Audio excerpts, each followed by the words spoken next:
Hey guys, I'm Becky and welcome back to my channel. So today we're just doing a basic personal update on the month of April for me of 2021.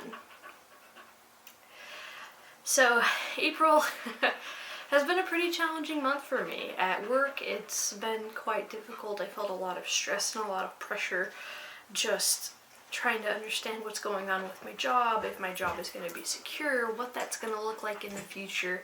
And I'm also feeling an immense amount of burnout. So that's disheartening. Last week was probably one of the hardest weeks that I've had at my job. Just so much work coming in, just so much burnout that it was just a nerve-wracking week, feeling left in the dark. So you could say that my work is pretty much impacting my personal life. It's impacting my sleep and my time off that is already so little. So I'm not the happiest person with my day job. But honestly, what can I do about it? Well, I think the most important thing I can do is just kind of review my own life. Review my life plan and try and understand where exactly I'm trying to go with my life and what I want to do with my life. So I think it's very clear to say that the current job that I'm in is not in my 5-year plan. It's in a very short-term plan. I actually am not even sure if I want to stay in my current career field. My background is human resources right now. It's what I have a bachelor's degree in, as well as business management. And I'm really second guessing if that's what I want to pursue my job in. And I think that's hard, because then it opens up another question of what exactly do I want to do with my life if I'm not doing HR, if I'm not going in that career field. And so I'm not a lot is standing out to me. I've been looking at other jobs on the side, just kind of keeping an eye out what's going on. Nothing's really standing out to me. I've only applied to one job actually, and I'm waiting to hear back on that one just because it's the only one that's really caught my interest and intrigued me.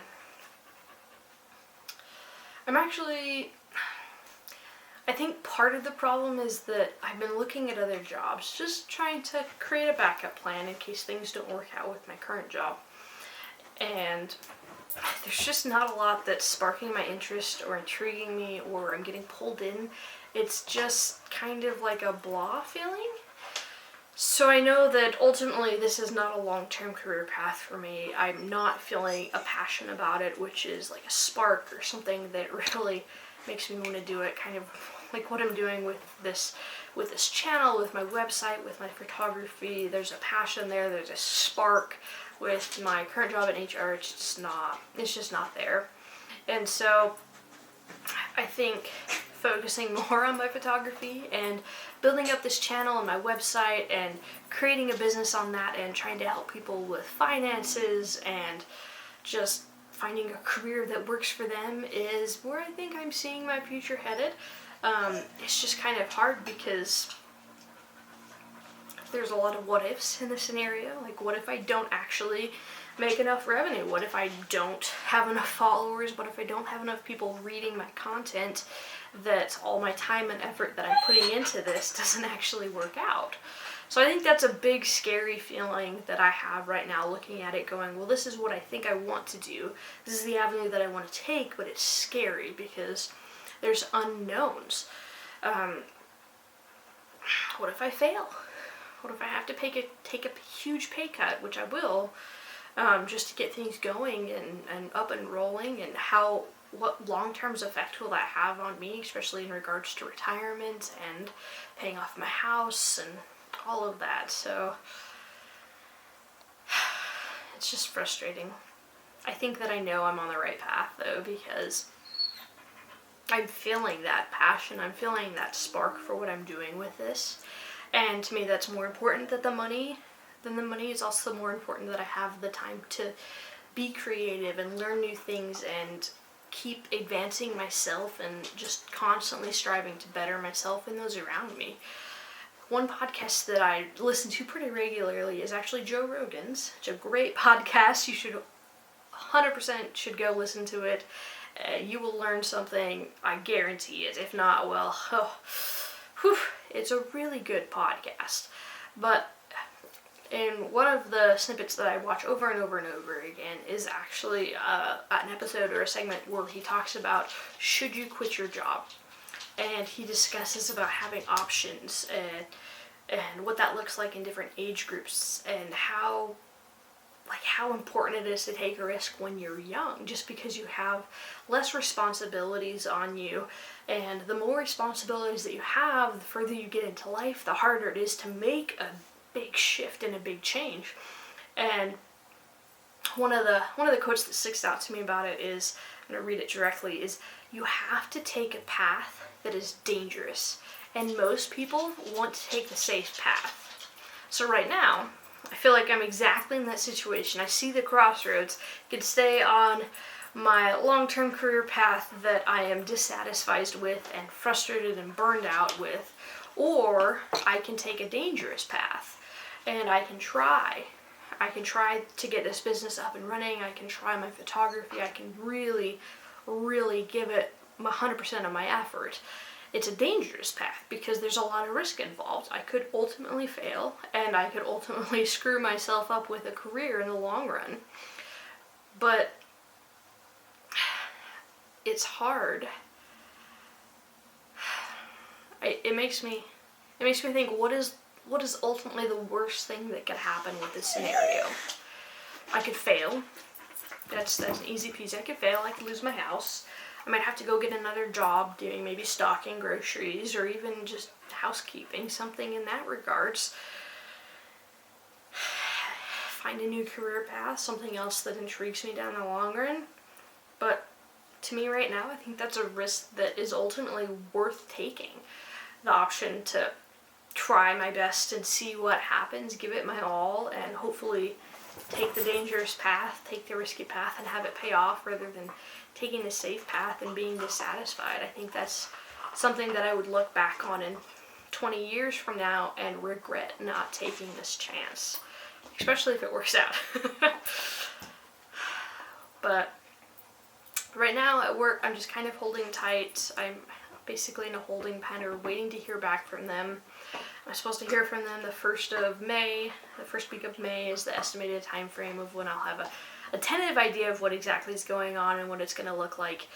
But I think the hard part is, like, I know that I'm so close to being vested. I'll become vested basically at the end of June, which means I get to keep all of my company's contributions towards my retirement plan under them once I hit that date. So I really don't plan on doing any major changes or shifts until July at the earliest, and that just depends on how everything kind of sifts out with my job. But other than job that's overpowering my life right now, April was pretty good for me. I can't really complain outside of work. I actually had my first $100 month in stock dividends. Yes, I'm expecting to just see that continue. Probably every 3 months for a little bit, and then I'll continuously be in the hundreds, and then eventually work into the $1,000 a month. So my biggest dividend earners still continue to be the ticker symbol NYMT, which is turning around $40 every single quarter with it. It is not actually in my long-term portfolio, but it's making such a good return right now that I'm taking the risk of having it in there for the short term, just to have that $40 dividend payout every single quarter. So that is my highest earning stock that I have right now. And then my second stock is actually going to be PM and STOR, S-T-O-R-E, and JP Morgan. The good thing is, with April, I saw a lot of dividend price payout, whatever you want to call it, dividend payout increases. So I saw Costco increase their dividend from 70 cents to 79 cents a share, and Home Depot increased their stock dividend from $1.50 to $1.65 a share. So I'm seeing some pretty big jumps with those, which I'm very happy about. It means I'll make more money on my dividends in a quicker amount of time, but it's also comforting to know that the company is increasing in a way that allows them to give more back to their investors, to their stockholders. So it's a good sign for not only my financial well-being with getting that payment, but also for the company and their longevity on how they're using their money. So it's a good sign, it's a good indicator for me that these companies are on the right track, and I will continue to stay invested with them. Don't mind my dog, he's playing with the rock.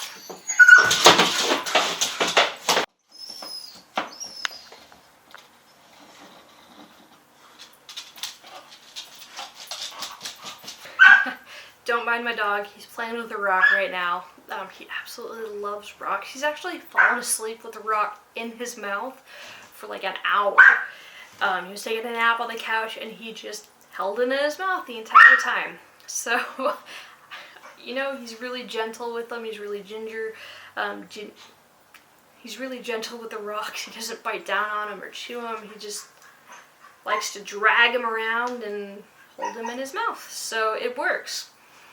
But I think another highlight from April is I actually sold another photography print. This one, I'm hoping that I'm going to continue generating revenue from this one, and I'm going to expand on it more just because I realized that based on the data of where it was posted at, it's the top ranking one. And so I'm really going to focus on one of the targets in this, which is sagebrush. Sagebrush prints, Idaho sagebrush is pretty much what it got searched for. And so I'm hoping that I can plan specifically going out and shooting just sagebrush photos. Hopefully with mountains in the background, blue skies, and beautiful pictures in that regard. But I want to focus on that. Hopefully I can get some done this summer and put them up and kind of steal that market that I see is an opening for me. But I think overall I'm seeing a pretty good increase in my stock portfolio and a decrease in my lending club account. Right now I've got just close to $28,000 built up in my stock portfolio and just over $700 left in my lending club. I actually did see a return on my lending club this month. I didn't lose any money on it, so I got about $10, just about $10 on it. And I got a little bit of recovery in the background, so they're trying to basically get some of my money back that they've lost. So I'm excited to see that, and I'm excited to see my dividend portfolio just kind of blossom.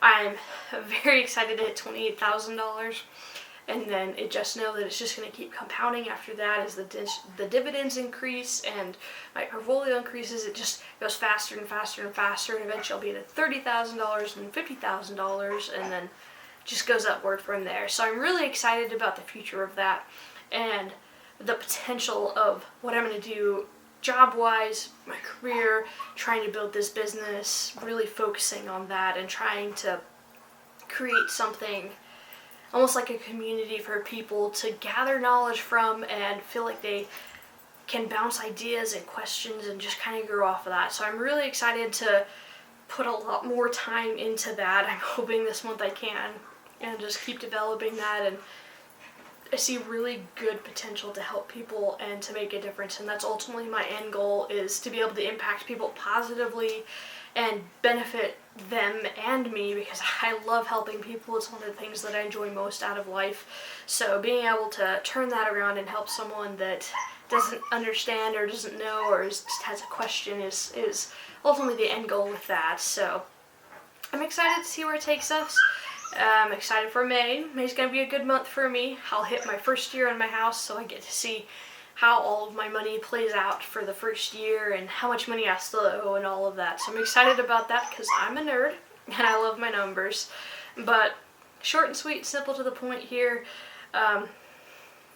Let's go summer.